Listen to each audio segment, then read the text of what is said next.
কাশ্মীরের পেহেলগামে জঙ্গি হামলার মাঝেই বাংলা থেকে একেবারে খাস কলকাতার বিরাটি থেকে গ্রেপ্তার হয়েছিল আজাদ নামে এক পাকিস্তানি নাগরিক, যিনি নিজের পরিচয় গোপন করে, যিনি বাংলাদেশি পরিচয় দিয়ে দিনের পর দিন দীর্ঘ বছর ধরে কলকাতার বিরাটিতে বাস করছিলেন। অবশেষে পাসপোর্ট জালিয়াতি কাণ্ডে গ্রেপ্তার হয়েছে এই আজাদ। আর আজাদ গ্রেপ্তার হওয়ার পরপরই কিন্তু নড়ে চড়ে বসেছে একেবারে কেন্দ্রীয় তদন্তকারী সংস্থা ইডি চালাচ্ছে তদন্ত, এবং এনআইএ ইডির কাছ থেকে সমস্ত তথ্য নথি তলব করেছে। তার মধ্যে আজাদকে জেরা করে আজাদের সমস্ত খুঁটিনাটি তথ্য খতিয়ে দেখে সামনে এলো চাঞ্চল্যকর তথ্য, সামনে এলো একেবারে বিগ আপডেট। পাকিস্তানি জঙ্গি যোগ সামনে এলো, একেবারে 20,000-এরও বেশি নথি। আজাদ পাকিস্তানের সাথে যোগ আরও জোরালো, পাকিস্তানের জঙ্গিদের সাথে যোগ আরও জোরালো। এবং আজাদ কি সত্যিই পাক গুপ্তচর? অবশেষে আজাদকে জেরা করে সামনে এলো রীতিমতো ভয়ঙ্কর তথ্য।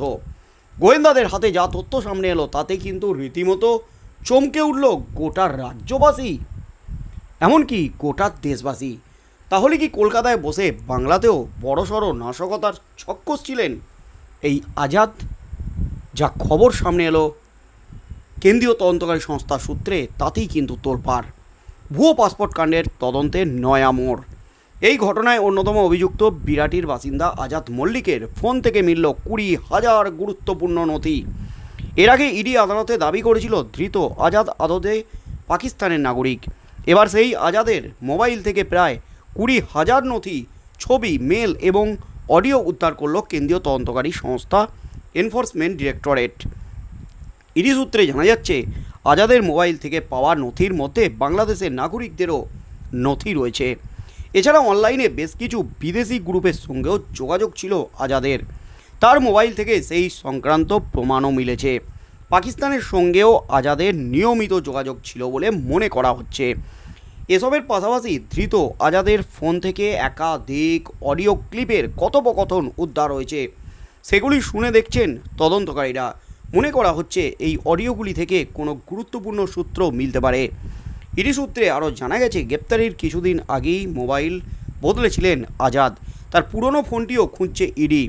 সেই ফোনের তথ্য উদ্ধারের চেষ্টা চলছে। বৃহস্পতিবার ইডি হেফাজত থেকে আজাদকে বিচার ভবনে নিয়ে আসা হয়। আদালতে আজাদকে আরও 5 দিন হেফাজতে রাখার আবেদন করেছে ইডি। ইডির দাবি তদন্তে একাধিক বিষয় উঠে এসেছে, ফলে তদন্তের স্বার্থে এবং দেশের স্বার্থে আরও কিছুদিন তাকে হেফাজতে রাখা প্রয়োজন। ভুয়ো পাসপোর্ট কাণ্ডে বিরাটি থেকে গ্রেপ্তার করা হয়েছিল আজাদকে। প্রথমে মনে করা হয়েছিল বিরাটি থেকে ধৃত আজাদ বাংলাদেশি, পরে ইডি জানায় তিনি পাকিস্তানি। 12-13 বছর আগে পাকিস্তান থেকে বাংলাদেশ হয়ে ভারতে প্রবেশ করেন। অভিযোগ শুধু নিজের জন্য নয়, অন্য অনেকের জন্যই ভুয়ো নথি এবং পাসপোর্ট তৈরি করে দিতেন আজাদ। এরকম 250টিরও বেশি ভুয়ো নথি তিনি তৈরি করেছিলেন বলে তদন্তে জানতে পেরেছে কেন্দ্রীয় তদন্তকারী সংস্থা। ইতিমধ্যে আজাদের বিষয়ে খোঁজখবর শুরু করেছে এনআইএ। ইডির কাছ থেকে এই ব্যক্তির সমস্ত তথ্য চেয়ে পাঠিয়েছে তারা। ভুয়ো পাসপোর্ট কাণ্ডের তদন্তে একেবারে চাঞ্চল্যকর মোড়। এই ঘটনায় অন্যতম অভিযুক্ত বিরাটির বাসিন্দা আজাদ মল্লিকের ফোন থেকে মিলল একেবারে 20,000-এরও বেশি গুরুত্বপূর্ণ নথি। রীতিমতো চাঞ্চল্যকর মোড়। 20,000-এরও বেশি গুরুত্বপূর্ণ নথি, যা ভাবাচ্ছে তদন্তকারী আধিকারিকদের। এর পিছনে কি লুকিয়ে আছে বড়সড় কোনো ষড়যন্ত্র? পাক গুপ্তচর যোগ আজাদ মল্লিকের, এমনই কিন্তু প্রশ্ন উঠে গেছে।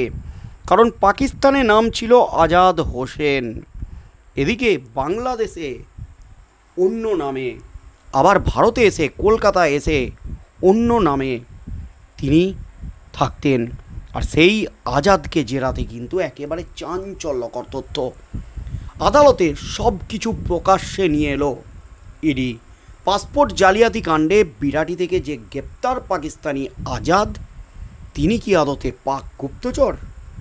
তদন্তে যা যা উঠে আসছে তাতে আরও বেশি করে সন্দিহান ইডি। এনআইএও কিন্তু নড়ে চড়ে বসেছে, কারণ আজাদের মোবাইল ফোন থেকে পাকিস্তানের নাগরিকদের সঙ্গে কথোপকথনের তথ্য পাওয়া গেছে। ইডি সূত্রে কিন্তু এমনই খবর উঠে আসছে। আজাদের দুটি মোবাইল থেকে উদ্ধার হয়েছে 20,000 পাতার নথি, যা ভাবাচ্ছে গোয়েন্দা দপ্তরকে, এনআইএকে। কারণ এই 20,000 পাতার নথি যেগুলো খতিয়ে দেখার কাজ চলছে, যেখানে পাকিস্তানের সঙ্গে যোগ একেবারে স্পষ্ট হয়ে গেছে। আর এই আজাদের সাথে কাশ্মীরে জঙ্গি হামলার জঙ্গিদের কোনো যোগ সাজস আছে কি না তাও কিন্তু খতিয়ে দেখছে এনআইএ এবং ইডি। পাসপোর্ট বানানোর প্রচুর নথি উদ্ধার হয়েছে, প্রচুর ভয়েস রেকর্ড উদ্ধার হয়েছে, কার সাথে কি কথা হয়েছে সেগুলো ডিকোড করছে ইডি। আইএসডি নম্বরের সূত্র ধরে জানা যাচ্ছে আজাদ পাকিস্তানের যোগাযোগ রাখত একেবারে প্রতিনিয়ত। আজাদের মোবাইল থেকে মিলেছে 20,000-এর বেশি হোয়াটসঅ্যাপ কন্ট্যাক্ট। চাঞ্চল্যকর তথ্য, আজাদের মোবাইল থেকে 20,000-এরও বেশি হোয়াটসঅ্যাপ কন্ট্যাক্ট মিলেছে, যা সত্যি একেবারে চাঞ্চল্যকর। পাকিস্তানের সেই নম্বর কি আজাদের পাক হ্যান্ডেলারের, জানতে চায় কেন্দ্রীয় গোয়েন্দারা। হোয়াটসঅ্যাপ চ্যাট দেখিয়ে আজাদকে জেরা করে ইডি আরও বিস্ফোরক তথ্য পেয়েছে, তাই আজাদকে আরও 5 দিন জেরা করতে চায় ইডি। আরও জানা যাচ্ছে বেশ কিছু সন্দেহজনক গ্রুপে যুক্ত ছিল আজাদ। পাসপোর্ট জালিয়াতির টাকা বাংলাদেশে হাওয়ালা মারফত পাঠাতো এই আজাদ।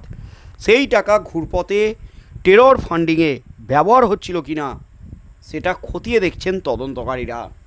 অর্থাৎ পাসপোর্ট জালিয়াতি কাণ্ডে যে কোটি কোটি টাকা আজাদ কামিয়েছেন, তার অ্যাকাউন্ট থেকে কোটি কোটি টাকা হদিস মিলেছে।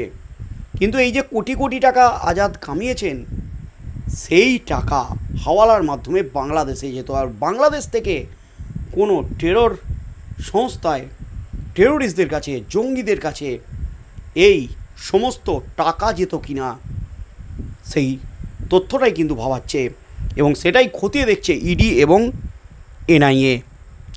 জেরায় ইডি আরও জানতে পেরেছে 2020 সালের পর ভারতে আজাদ একজন ভারতীয় মহিলাকে বিয়ে করেন। তারপর স্ত্রী এবং শ্বশুরবাড়ি পরিচয়পত্র ব্যবহার করে আজাদ মল্লিক নামে ভোটার কার্ড তৈরি করে। তিনি দাবি করেছেন হিন্দু শাস্ত্রমতে মন্দিরে গিয়ে ওই মহিলাকে বিয়ে করেছিলেন তিনি। বাংলাদেশে আজাদের আরও এক স্ত্রী রয়েছেন। একাধিক প্রশ্নের জবাব এড়িয়ে যাচ্ছেন আজাদ, তদন্ত সহযোগিতা করছেন না বলে জানা গেছে। তদন্তকারীরা বলছেন এই ধরনের প্রশিক্ষণ, অর্থাৎ প্রশ্নের উত্তর দেওয়ার ক্ষেত্রে কায়দা করে এড়িয়ে যাওয়ার যে কায়দা, তা সাধারণত গুপ্তচর কিংবা এজেন্টদের দেওয়া হয়ে থাকে। আজাদ কি কোনোভাবে আইএসআই এজেন্ট, সেই সম্ভাবনাও কিন্তু উড়িয়ে দিচ্ছেন না তদন্তকারীরা, উড়িয়ে দিচ্ছে না এনআইএ। 2 দফায় আজাদকে জেরা করেছেন তদন্তকারীরা। আজাদকে কষিয়ে দিতেই কিন্তু রীতিমতো তোলপাড়, একেবারে তোলপাড় কাণ্ড। আজাদ ঝেড়ে কাশতে শুরু করে দিয়েছেন, কিন্তু অনেক কিছু তথ্যই গোপন করে গেছেন। সবথেকে চাঞ্চল্যকর হলো বাঙালিকে বিয়ে করেছেন, বাংলাদেশের স্ত্রী আছে, আবার কলকাতায় এসে এক মহিলাকে বিয়ে করে হিন্দু শাস্ত্র মতে। অর্থাৎ আজাদ মল্লিক হয়ে যায় কলকাতায়, হিন্দু হয়ে যায় আজাদ। একেবারে ভয়ঙ্কর তথ্য ইডির হাতে। কি হতে চলেছে আগামী দিনে? আরও 5 দিন জেরা করবে ইডি। সেই জেরায় কী কী তথ্য উঠে আসে, ভারতে থেকে, কলকাতায় থেকে, বিশেষ করে বাংলায় থেকে এভাবে দেশদ্রোহী, এভাবে দেশ বিরোধী কার্যকলাপ চালাচ্ছিল আজাদ। ভুয়ো পাসপোর্ট বানিয়ে তিনি তো পাকিস্তানি বাংলাদেশিদের এই দেশে রীতিমতো হাজার হাজার পাকিস্তানি এবং বাংলাদেশি নাগরিকদের একেবারে ছড়িয়ে দিয়েছেন, এমনই কিন্তু দাবি গোয়েন্দা দপ্তর সূত্রে। তাই আজাদকে কোনোভাবেই যে রেয়াত করা হবে না, তাকে যে ছাড়া হবে না, তার বিরুদ্ধে যে কড়া অ্যাকশন নেওয়া হবে, তেমন কিন্তু ইঙ্গিত মিলছে বিভিন্ন সূত্রে। কি হতে চলেছে আগামী দিনে, আজাদকে এরপর 5 দিন জেরা করে কী কী তথ্য হাতে পায়, সেদিকেই চোখ থাকবে গোটা রাজ্যের।